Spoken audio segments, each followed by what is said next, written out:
नमस्कार, मैं हूं शिवांग माथुर। दैनिक जागरण के फेसबुक लाइव पर आपका स्वागत है। हम एक ऐसे विषय पर बात कर रहे हैं जो बहुत ही आम है।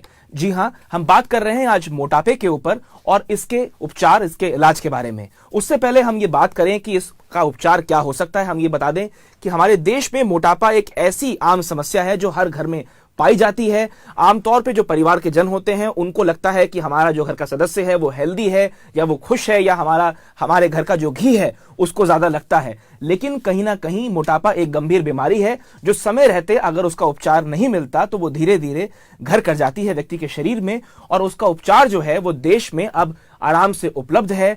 न केवल बड़े शहर बल्कि छोटे शहर के लोग भी, गांव देहात के लोग भी इसके लिए उपचार कराने के लिए अब बड़े शहरों की ओर रुख कर रहे हैं। आज हमारे साथ इस पूरे मामले पे बातचीत करने के लिए मैक्स अस्पताल के दो डॉक्टर्स मौजूद हैं और साथ साथ हमारे साथ शीला देवी मौजूद हैं जो खुद मोटापे की पेशेंट हैं और उन्होंने अपना ऑपरेशन कराया है जिसे बैरिएट्रिक सर्जरी कहा जाता है, जिसके जरिए आप व्यक्ति जो होता है उसको 10 से 15 किलो का वजन उसका कम किया जाता है। अगर इसको आप याद करें तो जो मशहूर गायक हैं अदनान सामी, उनका जो वजन था एक समय पे बहुत ज्यादा हुआ करता था, लेकिन ऑपरेशन के बाद वो काफी तंदुरुस्त जो है नजर आते हैं। और उसके बाद ये देश में जो है चलन में आया है, जो आम लोगों ने भी बैरिएट्रिक ऑपरेशन, बैरिएट्रिक सर्जरी को अपने जीवन में उसका उपयोग किया है और उसके जरिए जो है वो हेल्दी लाइफस्टाइल की ओर आगे बढ़े हैं।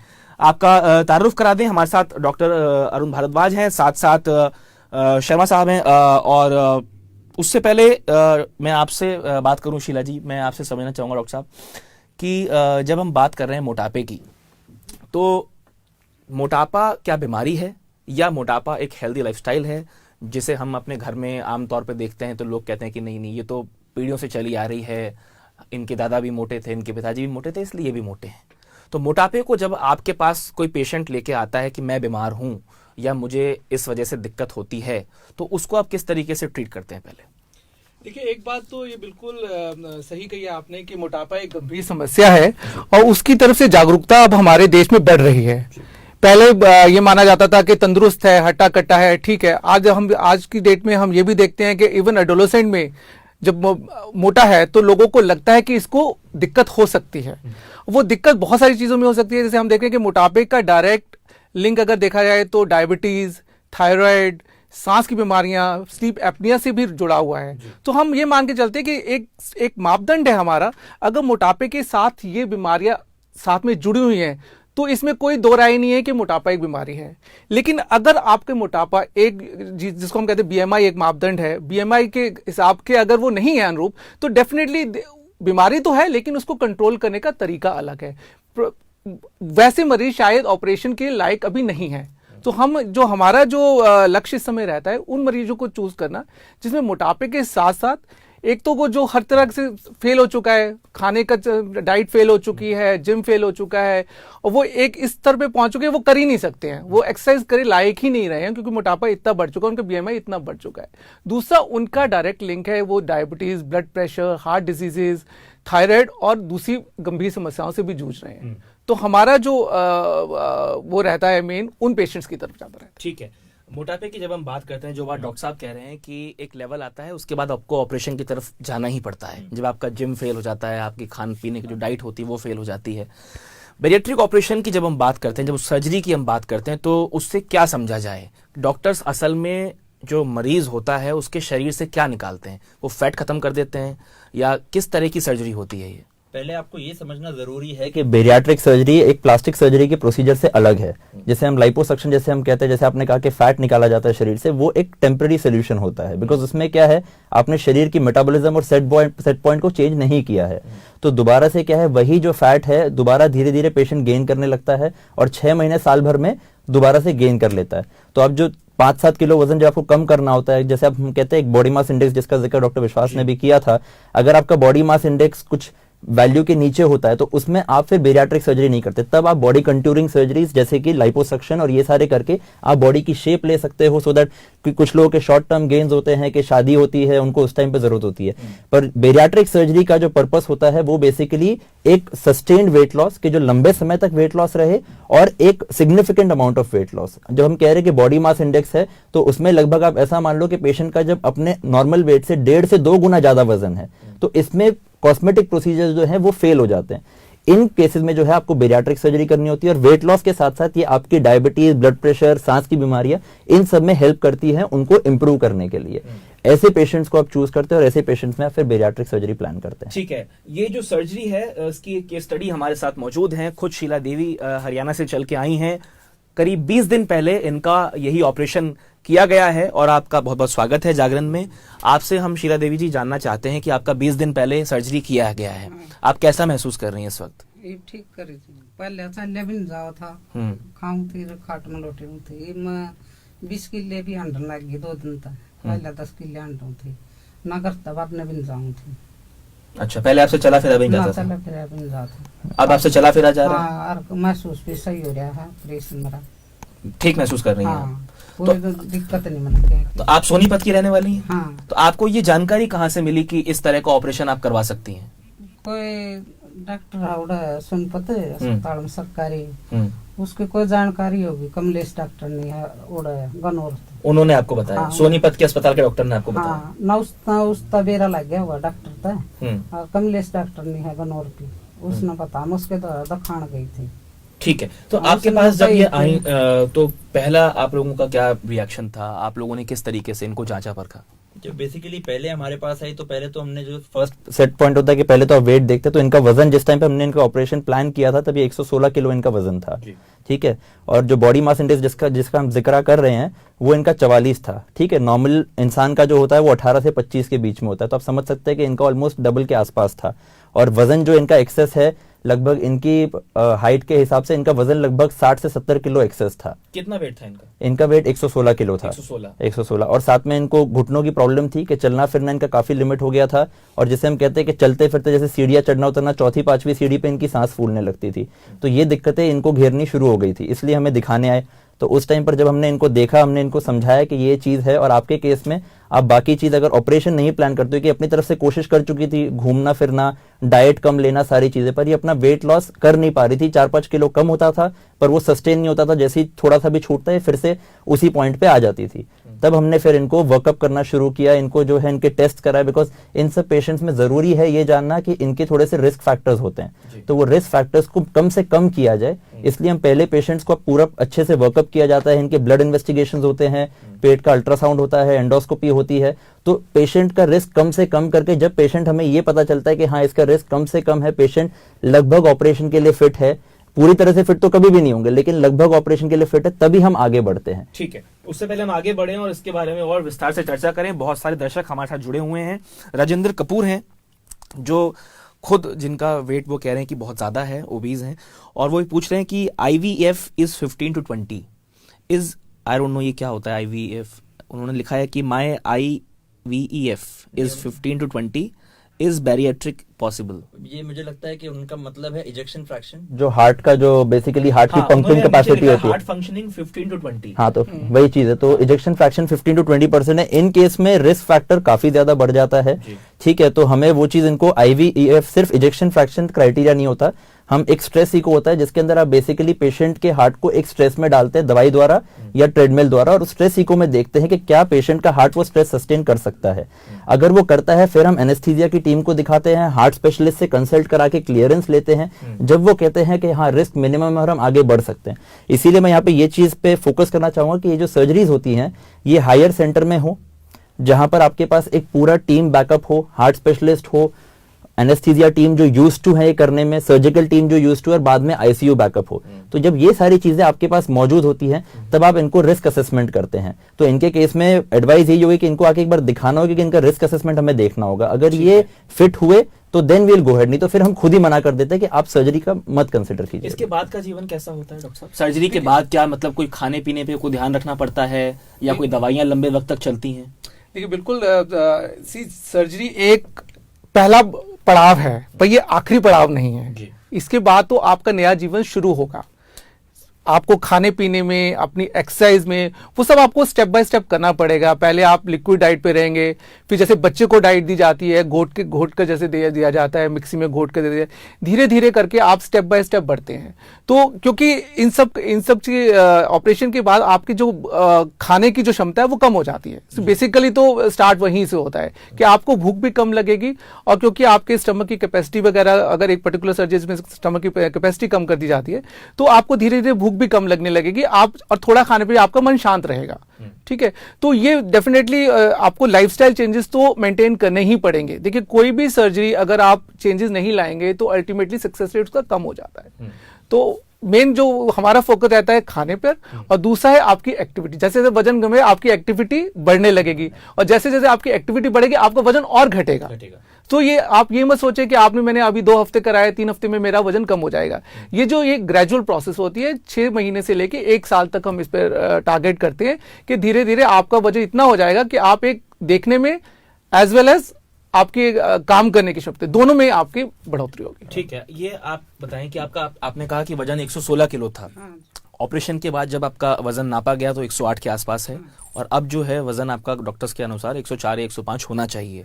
आपको किस तरह का महसूस है अब पहले के जीवन में और अब के जीवन में क्या बदलाव आपको लग रहा है? हो रहा है, जो 2 मानस उतर ऊपर, क्या हल्का शरीर हो रहा है, शरीर हल्का हो गया है। काम कर पा रहे हैं आप?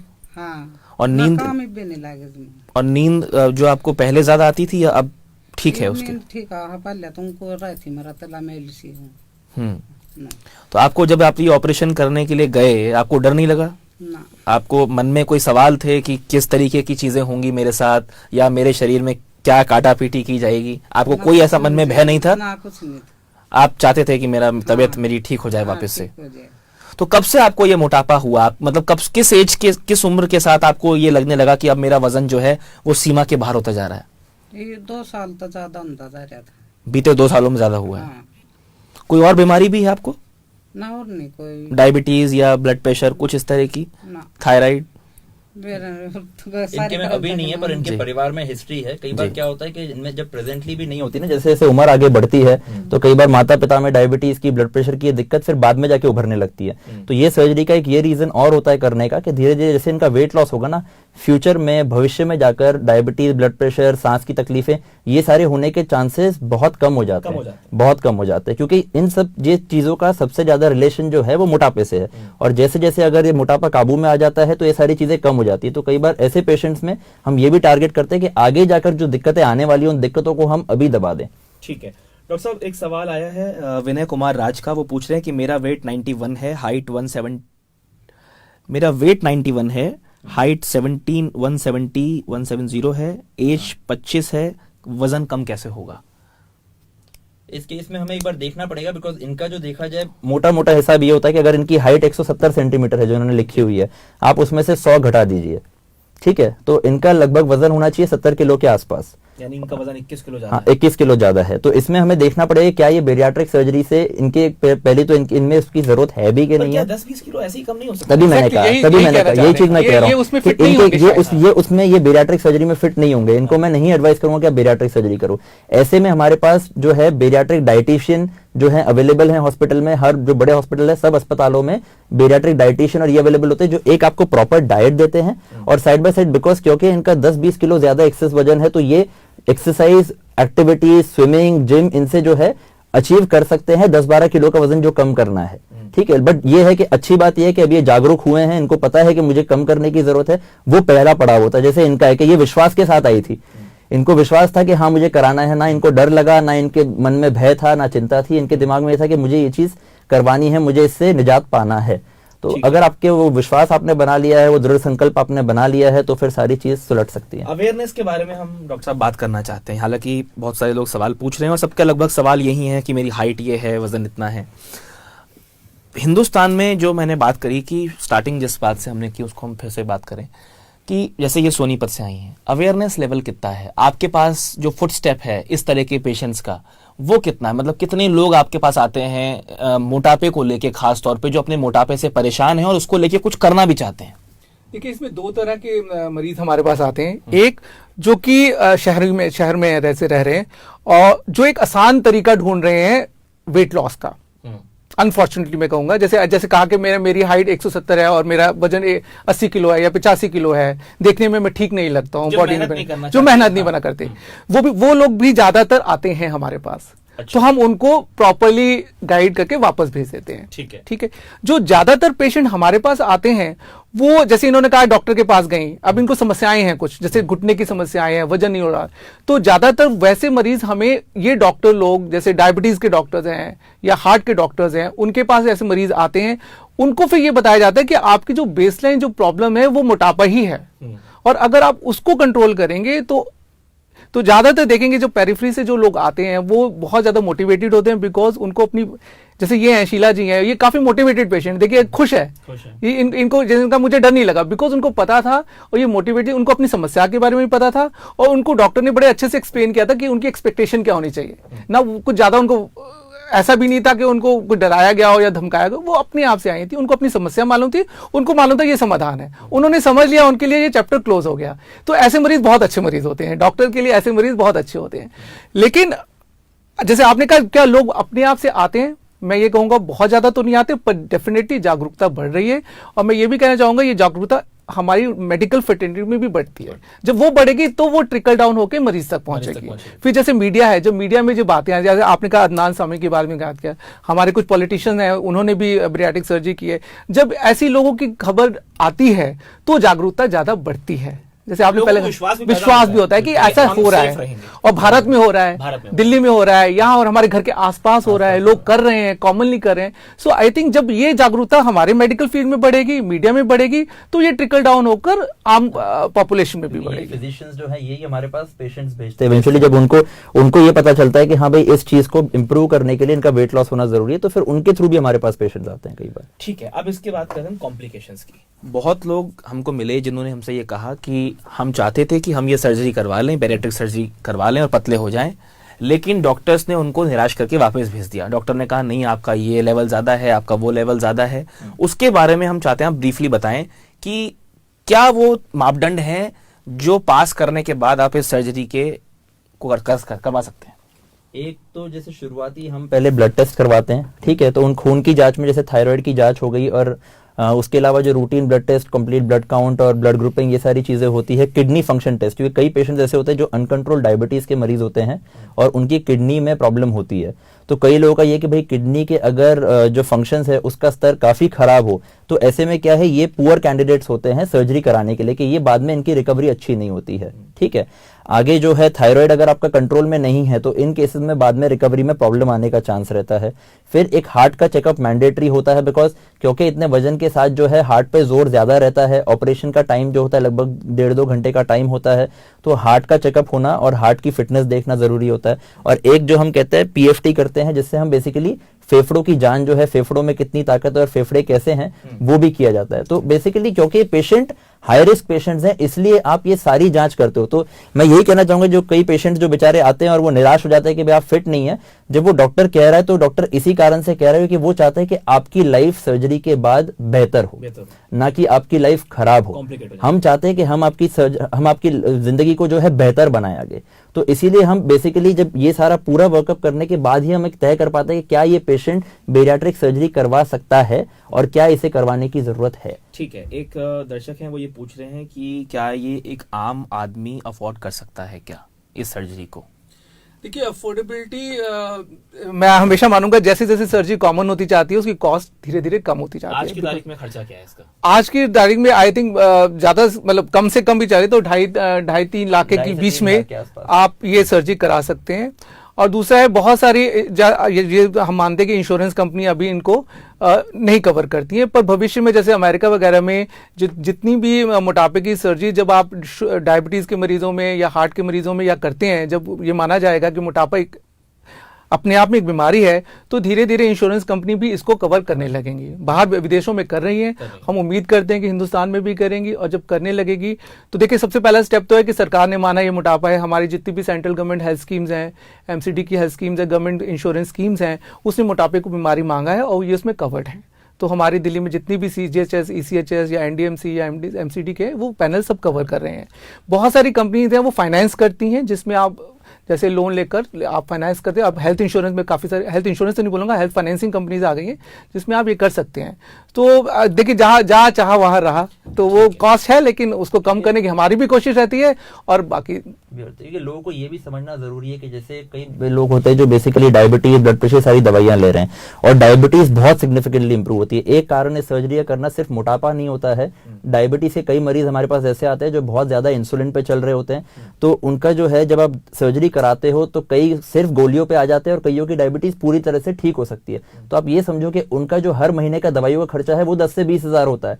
आप वो खर्चा अगर उस तरह से देखो तो ये एक इन्वेस्टमेंट है। क्या हम बाकी इन्वेस्टमेंट नहीं करते, LIC में इन्वेस्टमेंट नहीं करते, तो ये सारे इन्वेस्टमेंट है, पर ये आपको एक साथ करनी पड़ती है, तभी आपके दिमाग में सोच आता है कि भाई क्या हम अफोर्ड कर सकते हैं। पर ये एक बेसिकली एक सोच है, अगर आप उस सोच के परे होके थोड़ा सा इस पॉइंट ऑफ व्यू से सोचेंगे तो आपके लिए आसान हो जाता है। तो ये जो अभी जब साल शुरू हुआ तो हमने देखा कि बहुत सारे लोग रेजोल्यूशंस लेते हैं कि हम ये नहीं खाएंगे, हम अल्कोहल नहीं लेंगे, हम नॉनवेज छोड़ देंगे और हमें फिट रहना है, हम जिम जाएंगे।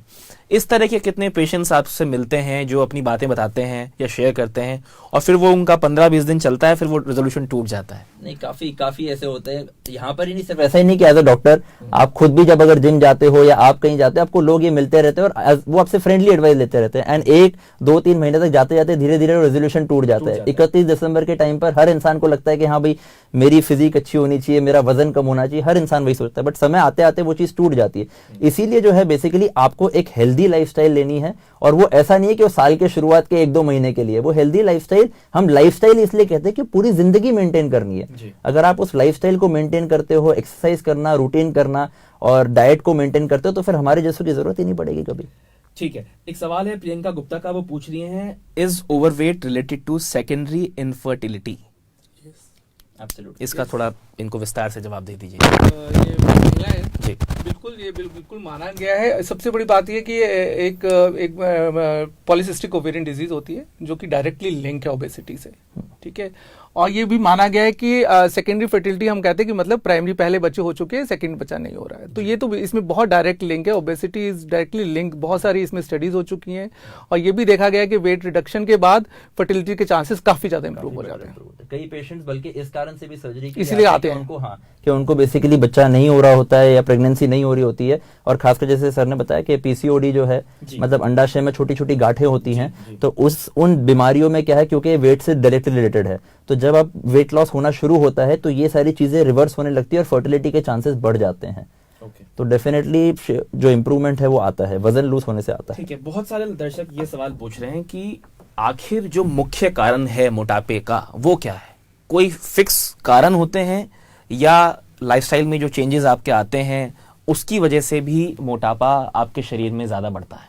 दोनों ही कारण है, क्योंकि लाइफस्टाइल तो है लेकिन एक जेनेटिक प्रीडिस्पोजिशन भी रहता है। मतलब आपकी जेनेटिक मेकअप इस तरह है कि आप मोटापे के, आपका मोटे होने के चांसेस ज्यादा हैं। आप देखें कोई बहुत सारे लोग हैं खूब खाते हैं, खूब दौड़ते हैं, लेकिन उनको मोटापा नहीं आता है। तो ये तो मानकर चलना ही पड़ेगा कि there is some sort of genetic predisposition. Secondly lifestyle और जो ईटिंग हैबिट्स हैं, आप देखिए हमारे आजकल की लाइफस्टाइल सेडेंटरी लाइफस्टाइल, हमारे सेडेंटरी मीन्स हम आराम से बैठने वाले हो गए। बच्चे से लेकर, बच्चा भी जो पहले फुटबॉल क्रिकेट खेला करता था, आज वो फोन पे लेकर वीडियो गेम्स खेल रहा है। तो आप चलते ही कितना, आप अगर आप देखें तो आप चलते ही नहीं है। आप निकले, गाड़ी में बैठे, गाड़ी से अस्पताल गए या अपने काम पे, फिजिकल वर्क बहुत ज्यादा कम के नाम मात्र के लिए रह गया, मैं ये कहूंगा। बिल्कुल, आउटडोर एक्टिविटीज हमारी खत्म हो चुकी हैं। अच्छा, हमें लगता है कि हम आधा पौने घंटे की जो सुबह सैर कर लेते वो बहुत हमने वो करते हैं, लेकिन वो काफी नहीं है। जिस हिसाब से हमारी डाइट चेंज की, आप देखिए हिंदुस्तान में अब डाइट कितनी चेंज होती जा रही है। पहले हम सीजनल वेजिटेबल्स, रोटी दाल सब्जी खाते थे और चलते थे और मेहनत करते थे। आज आप डाइट देख लीजिए, आप बर्गर खा रहे हैं, पिज्जा खा रहे हैं, चीज इतना हमारी डाइट में बढ़ गया है, फैट इतना बढ़ गया है। सो डेफिनेटली, और लाइफस्टाइल हमारा चेंज होता जा रहा है। तो दोनों ही कारण है इसके। अल्कोहल एक बहुत बड़ा रीजन है जो हम देख रहे हैं सोसाइटी में एक्सपेंशन हो रहा है उसका, खासतौर से यूथ में। वो कितना बड़ा आप रीजन मानते हैं जिसकी वजह से अनहेल्दी लाइफस्टाइल के तरफ लोग बढ़ रहे हैं? अल्कोहल डेफिनेटली एक रीजन है, क्योंकि क्या है, एक तो कोई भी चीज जो कंट्रोल में हो फिर भी एक बार फल सकती है, लेकिन अगर आप कोई भी चीज आउट ऑफ कंट्रोल लेते हो, जो कि अल्कोहल के साथ हो रहा है, अल्कोहल के साथ साथ जो आप खाने की चीजें, पदार्थ जो लेते हो, अगेन जो हम बात कर रहे हैं कि पिज्जा, बर्गर और ये सारी चीजें, वो हैंड बाय हैंड जाती है, मतलब उसके साथ आप लेते हो, तो इवेंचुअली आपकी जो एक लाइफस्टाइल है वो हेल्दी नहीं रहती है। जब जो अल्कोहल का सेवन करते हैं यूजुअली वो सुबह जाना, वॉक पे जाना, वो सारी चीजें छूट जाती हैं, तो एक आपकी लाइफस्टाइल गलत रास्ते पर जाती रहती है। तो इसीलिए अगर इस चीज को आप कंट्रोल नहीं कर पाओगे तो ये चीज प्रॉब्लम देती है। और हमारे पेशेंट में हम ये और एक चीज बताते हैं कि ऑपरेशन के बाद जो है आपको इसे कम से कम या बंद करना बेटर रहता है, बिकॉज हमारे जो लंबी स्टडीज देखी गई है कि 3 साल 4 साल 5 साल बाद कभी कभी पेशेंट्स कहते हैं कि हमारा वेट गेन दोबारा थोड़ा सा हो गया था। अल्कोहल एक मुख्य कारण रहा है कि वो एक वेट गेन दोबारा होता है, क्योंकि अगर आप कम खा रहे हो लेकिन उस कम खाने में अगर आप सारी कैलोरीज ले रहे हो किसी भी तरह से, या तो कोल्ड ड्रिंक आपने ले ली, अब वो एक कोल्ड ड्रिंक जो होती है उससे आपको पेट तो आपका भरता नहीं है, पर उसके अंदर आपकी कैलोरी तो 500 कैलोरी तो आपने ले ली। तो हमने अगर आपका ऑपरेशन भी कर दिया है, आप उस ऑपरेशन को डिफीट करने की कोशिश कर रहे हो, तो ये हम अपने पेशेंट को पहले काउंसिल करते भी हैं कि ये चीज जो है आपको थोड़ी काबू में रखनी है और कंट्रोल में रखनी है। अगर पेशेंट इस चीज के लिए तैयार नहीं होता तो फिर हम उन्हें सर्जरी ऑफर नहीं करते हैं। ठीक है, उससे पहले हम ये कार्यक्रम खत्म करें, आप कुछ कहना चाहती हैं? जो दूसरे लोग आपको देख रहे हैं जिनका वजन बहुत ज्यादा है, उनको कुछ आप ढांढस हिम्मत बंधाना चाहती हैं इस ऑपरेशन के बारे में? हाँ कहिए, आप कुछ कहना चाहती हैं तो। जो लोग मोटे हैं क्या वो करवा लेंगे ऑपरेशन या इस तरीके की तरफ जा सकते हैं? कुछ आप उनको बोलना चाहते हैं? चलिए, घबराओ मत, बोलिए खुल के बोलिए, आपको इसमें घबराने वाली बात नहीं। आपका जो एक्सपीरियंस है, आपका जो तजुर्बा हुआ है इस ऑपरेशन के बाद, आप खुश हैं, स्वस्थ हैं आप स्वस्थ महसूस हो रहा है आपको? चलिए, आशा आप स्वस्थ रहें। आप लोगों ने हमारे साथ इस पूरी चर्चा में भाग लिया, आपका बहुत बहुत शुक्रिया। तो हम लोगों ने चर्चा की मोटापे की, इसके उपचार की, और किस तरीके से बैरिएट्रिक सर्जरी जो है वो आपको एक नया जीवन प्रदान कर सकता है। जैसा कि आशा देवी आपके सामने हैं, सोनीपत से ये आई हैं, और इसलिए आपका बहुत बहुत धन्यवाद कि आप यहाँ तक आई चल के। और आगे भी इस तरह के जो दूसरे विषय हैं उस पर हम चर्चा करते रहेंगे। आप लोगों ने हमारी चर्चा देखी और इस चर्चा में भाग लिया, आपका बहुत बहुत शुक्रिया। हमें उम्मीद है कि हमारी इस चर्चा से आपको कहीं ना कहीं फायदा जरूर पहुंचेगा। और एक देर शाम फिर एक नए मुद्दे के साथ आपके सामने हम प्रस्तुत होंगे। नमस्कार।